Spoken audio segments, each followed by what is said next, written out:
आध्यात्मिक उपन्यास वचन में आपका एक बार फिर से स्वागत है। आज अध्याय 8 में विश्वामित्र के यज्ञ की रक्षा। आज यज्ञ का अंतिम और छठा दिन था। बीते 6 दिनों में राम ने मुनि कौशिक से राक्षसों की सारी गतिविधियों की जानकारी प्राप्त कर उसके अनुरूप सुरक्षा व्यवस्था को ढाला। मुख्य और संवेदनशील क्षेत्र में स्वयं राम थे और आश्रम के शेष भाग की सुरक्षा लक्ष्मण युवा तपस्वी दल के साथ देखता था। आज राक्षसों का निश्चित रूप से आक्रमण होगा, कौशिक मुनि बोले। हमारे आश्रम में न जाने कौन उनका गुप्तचर है जो उन्हें यहाँ की गतिविधियों की सूचना देता है। जब आश्रम का निरीक्षण करता हूँ तो पाता हूँ कि यह मेरा भ्रम है। यहाँ एक भी ऐसा व्यक्ति नहीं जो राक्षसों का हितैषी हो, और जब राक्षसों के आक्रमण का समय इत्यादि देखता हूँ तो पाता हूँ कि जैसे उन्हें कोई बता रहा है कि कब आक्रमण करना है। पिछले 6 दिनों में राक्षसों की गंध भी नहीं आई, किंतु ताड़का वन में भेद लेने गया एक ग्वाला बता रहा था कि टिड्डी दल के समान वन में राक्षसी सेना एकत्रित है और धीरे धीरे हमारी ओर सरक रही है। वे जानते हैं कि आज यज्ञ अपनी पराकाष्ठा पर है, इसलिए उनके आक्रमण की संभावना आज ही है। तभी लक्ष्मण राम की ओर आता दिखाई दिया। कहो, राम ने पूछा। आज राक्षसों से युद्ध अवश्यम भावी है। ऐसे में तपस्वी कुमारों को क्यों व्यर्थ में मृत्यु पथ पर अग्रसर किया जाए। तनिक भी असावधानी हुई तो वे सब मारे जाएंगे। लक्ष्मण बोला, आप और मैं ही इस युद्ध को जय कर सकते हैं। बात युद्ध को जय करने की नहीं है सुमित्रानंदन, राम बोले। बात मनुष्यों में, विशेष रूप से पीड़ित मनुष्यों में साहस का संचार करने की है। राम भी उनकी सहायता करेगा जो अपनी सहायता स्वयं करने को उत्सुक होंगे। आज मैं उनके लिए लड़ लूंगा, किंतु कल कौन लड़ेगा। हर समय किसी अन्य के भरोसे ये रक्षित हों, ऐसा मैं नहीं चाहता। जब हम यहाँ नहीं थे तब इस आश्रम में राक्षसों ने अनेक हत्याएं की। आज यदि कुछ बलिदान हो जाए तो भय कैसा। भयभीत हो दूसरों की दया पर अपनी हत्या करवा लेना पाप है। उससे पुण्य कर्म तो लड़ते हुए वीर गति को प्राप्त करना होता है। वीर गति पाए पुत्र की माता गर्वित होती है और साधारण हत्या में प्राण त्यागे पुत्र की माता शोकग्रस्त। मैं इनमें यह आत्मविश्वास भरना चाहता हूँ कि यह लड़ाई इन्होंने जीती है, राम की तो मात्र उपस्थिति रही। तुम धन्य हो राम, कौशिक मुनि बोले। तुम्हारे पास कर्म के साथ साथ ज्ञान की भी शक्ति है। यज्ञ अपने चरम पर था। मंडप में बैठे सभी ऋषि मुनि प्रसन्न थे। ऐसा कभी नहीं हुआ था कि 6 दिन तक यज्ञ निर्बाध रूप से चला हो। वे कोई भी अनुसंधान करना आरंभ करते थे उससे पहले राक्षस उनके हवन का ध्वंस करने आ धमकते थे। उन्हें लग रहा था कि ताड़का वध के बाद सभी राक्षस दक्षिण में भाग खड़े हुए हैं। तभी आश्रम के बाहर कोलाहल हुआ। आश्रमवासी चिल्लाते हुए इधर उधर भाग रहे थे।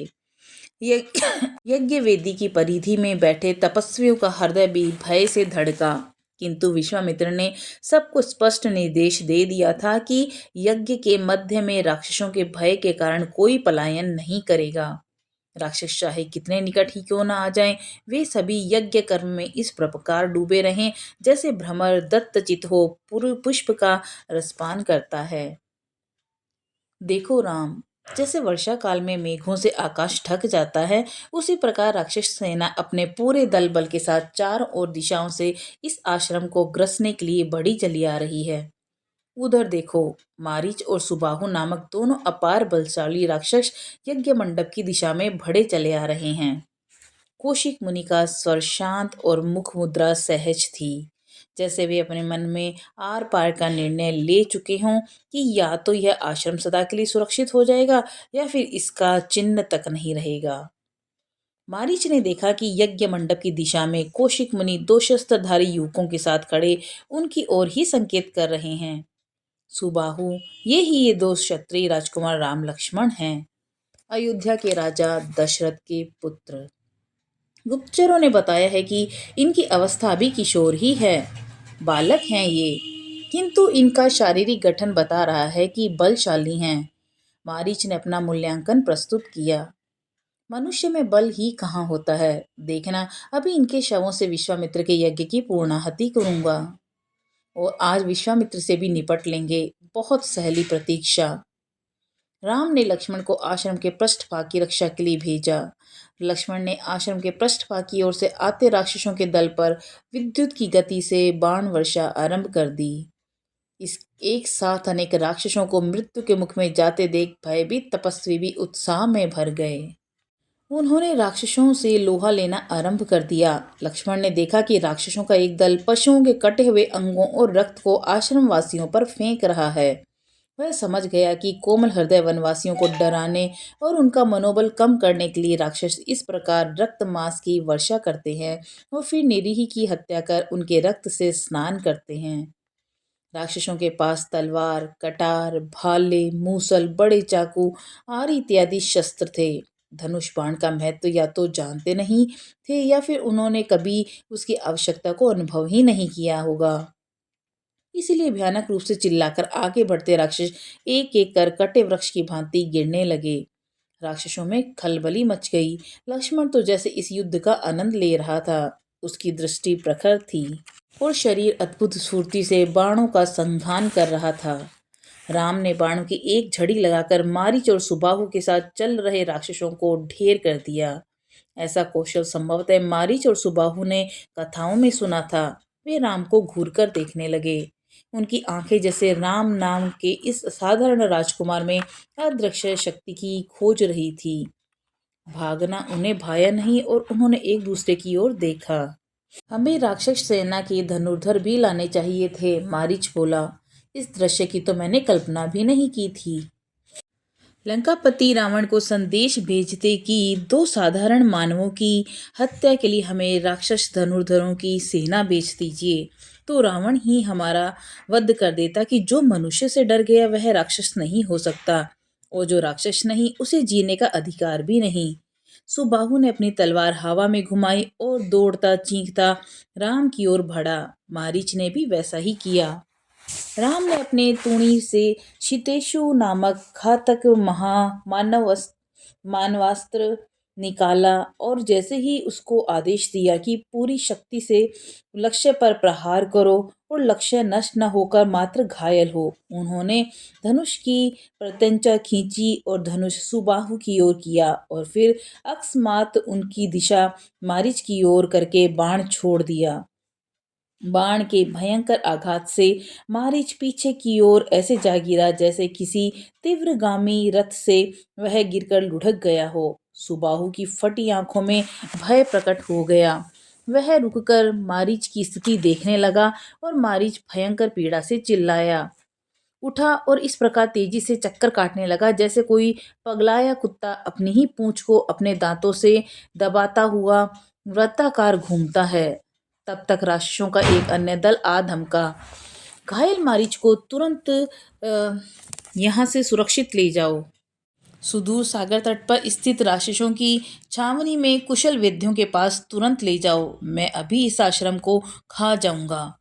राक्षसों का वह दल आदेश मिलते ही पल भर में मारीच को ले उड़ा और तुरंत ही अनेक राक्षस दल प्रकट हो गए। सुबाहु का साहस बढ़ गया।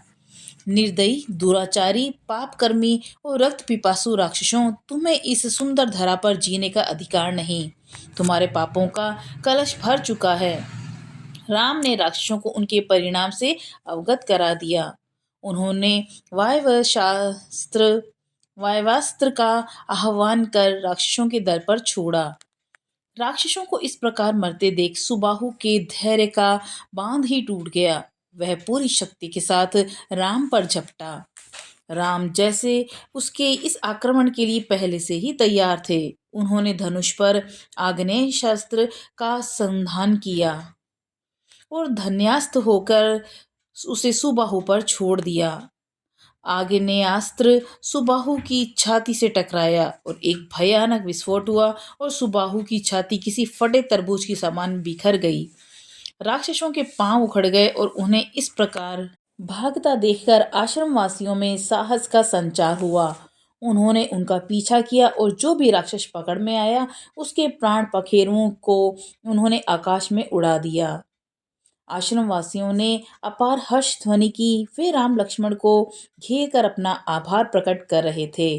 यज्ञ की पूर्णाहुति के पश्चात विश्वामित्र अपने सहयोगी ऋषि मुनियों के साथ आए और उन्होंने आगे बढ़कर राम लक्ष्मण को हृदय से लगाया और गर्व भरे स्वर में अश्रुपूर्ण नेत्रों सहित बोले, राम, तुम्हें पाकर मैं कृतार्थ हुआ। महायशस्वी महाबाहो वीर, तुमने इस आश्रम का नाम सार्थक किया। तुमने राक्षसों का नाश कर यज्ञ को सार्थक किया। तुमने गुरु की आज्ञा का पूर्ण रूपेण पालन किया और समस्त मानव समाज तुम्हारा आभारी है। उन्होंने लक्ष्मण को पुचकारते हुए गले लगाया और स्नेहपूर्वक बोले, लक्ष्मण, वाणी से कहीं अधिक तीव्र तो तुम बाणों का संघान करते हो। सारा परिवेश हंस दिया। आपकी कृपा है गुरुदेव। लक्ष्मण बहुत प्रसन्न था।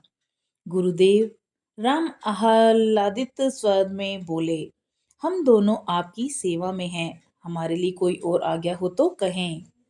मैं तुम पर प्रसन्न हूँ राम। मेरे मन में एक बात और है, किंतु उसकी चर्चा कल प्रातः यज्ञ के पश्चात करूंगा। तब तक तुम आश्रम वासियों के साथ आनंद मनाओ। मैं राक्षसों के शवों के अंतिम संस्कार की व्यवस्था करता हूँ। विश्वामित्र ऋषि समाज के मध्य विराजमान चर्चा में लीन थे। राम लक्ष्मण ने आकर सभी की अभ्यर्थना की और विश्वामित्र से संबोधित हुए, गुरुदेव, अपने हृदय की बात कहें। रघुकुल नंदन, विश्वामित्र बोले, मैंने निर्णय लिया है कि अब मैं सिद्धाश्रम छोड़कर हिमालय की ओर प्रस्थान करूंगा। आश्रमवासी मेरे निर्णय से व्याकुल और निराश हैं, किंतु मैं जानता हूँ कि मेरा काम पूरा हो चुका है। मोह के बंधन में खोल देना चाहता हूँ। यही बात मैं आश्रमवासियों को समझा रहा था कि अब वे स्वयं समर्थ बनकर सिद्धाश्रम का दायित्व संभालें। न मैंने इन्हें त्यागा है और न राम ने। राम की दृष्टि सदा इनकी सुरक्षा के प्रति सजग रहेगी। यह विश्वास भी मैंने इन्हें दिला दिया है। किंतु इन्हें न जाने क्यों यह लग रहा है कि मेरे हिमालय जाने और तुम्हारे अयोध्या लौट जाने पर ये असुरक्षित हो जाएंगे। इनका भय है कि तुम अयोध्या लौटने के बाद अपने राजकीय कार्यों में व्यस्त होकर इनको भूल जाओगे। गुरुदेव, मेरे सम्मुख सारी स्थिति स्पष्ट हो गई है। राम विनीत स्वर में बोले, आप क्यों हमें पैदल वन वन भटकाकर राक्षसों का वध करवाते रहे? क्या यह बात आश्रमवासियों को समझ में नहीं आई? राम ने आश्रमवासियों की ओर देखा और उच्च स्वर में बोले, निर्दोष और पवित्र आश्रमवासियों, राम को जन सामान्य के मध्य लाकर उन पर होने वाले अत्याचारों से अवगत करा, उनका प्रत्यक्ष अनुभव करा। गुरुदेव ने जो उपकार राम पर किया है उससे वो ऋण नहीं हुआ जा सकता। गुरुदेव ने मुझे सत्य का साक्षात्कार करवाया है, राजा का वास्तविक कर्तव्य समझाया है, प्रजा के सुख में अपना सुख दर्शन दिखाया है। मुझे उन्होंने यह पीड़ा दिखाई है जो मैं राज समाज में अपने अंगरक्षक से घिरे हुए कभी अनुभव नहीं कर सकता था। बंधुओं, सत्य तो यह है कि मैं स्वयं को चिरकाल से अतृप्त अनुभव कर रहा था। अपने गुरु वशिष्ठ से मैं सत्य के संबंध में इतनी जिज्ञासाएं करने लगा था कि सबको यह संशय हो गया था कि कहीं राम वैराग्य के कारण घर को त्याग वनवासी न हो जाए। गुरुदेव विश्वामित्र के श्री चरणों ने मुझे मेरी आस्था के दर्शन हुए। मैं सत्य कहता हूँ, राम ने अपने भीतर बैठे साक्षी पुरुष राम को देखा है। मैंने दर्शन किया है कि मैं आपसे भिन्न नहीं हूँ। यह राम का वचन है कि वह किसी भी दीन दुखी को असहाय नहीं छोड़ेगा। दीन बंधु रघुनंदन श्री राम की जय। आश्रम में उठी इस एक हर्ष ध्वनि के पीछे जैसे स्तुति की बाढ़ ही आ गई। विश्वामित्र ने उठकर राम को अपने हृदय से बहुत देर लगाए रखा। कौशिक मुनि ने भी सभी को शांत होने का संकेत किया। राम, विश्वामित्र ने राम के कंधों पर अपने हाथों से थाम कर उनकी आंखों में आंखें डालते हुए कहा, मेरी इच्छा तुम्हें मिथिला ले जाने की है। यहाँ एक और प्राचीन शिव धनुष राजा जनक के पास धरोहर के रूप में रखा है। जो दिव्यास्त्र मैंने तुम्हें दिए हैं, समझो वह उनका शिरोमणि है। स्वयं भगवान शिव के हाथों से वह सक्रिय होकर अनेक बार युद्ध क्रीड़ा कर चुका है। युगों से वह संग्रहालय में रखी किसी विचित्र वस्तु की भांति सोया है। मैं चाहता हूँ कि विज्ञान के इस चमत्कार के तुम भी दर्शन करो और इसके बाद मैं तुम्हें दशरथ को सौंपकर हिमालय यात्रा पर चला जाऊंगा। मैं प्रस्तुत हूँ गुरुदेव। मैं नहीं, हम। लक्ष्मण ने वातावरण को भावुकता से सहजता की ओर छोड़ा। राम, हमारे पूज्य विश्वामित्र बता रहे थे कि तुमने किसी भी इच्छा के प्रति अपनी अनमनस्कता नहीं दिखाई। क्या तुम्हारे हृदय और बुद्धि में अस्वीकार का भाव है ही नहीं? राम मौन हो मुनि कौशिक की ओर देखने लगे, जैसे सोच रहे हों कि इस प्रश्न का वे क्या उत्तर दें, क्योंकि उत्तर उनके भीतर उठ ही नहीं रहा है। मैं इसका उत्तर दूं मुनिवर? लक्ष्मण ने पूछा और अनुमति मिलने पर बोला, भ्राता राम में मैंने दो तत्व एक साथ देखे हैं, समान गति से दौड़ते जैसे रथ के दो पहिए हों।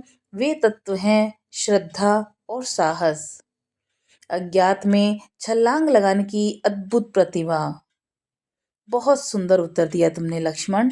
विश्वामित्र ने स्नेहपूर्वक लक्ष्मण की पीठ थपथपाई और कौशिक मुनि से संबोधित हुए, कौशिक जी, मिथिला यात्रा की व्यवस्था करें। जय श्री राम। आज के अध्याय का इतना ही। कल हम जानेंगे अध्याय 9, अहिल्या का उद्धार। तब तक के लिए नमस्कार।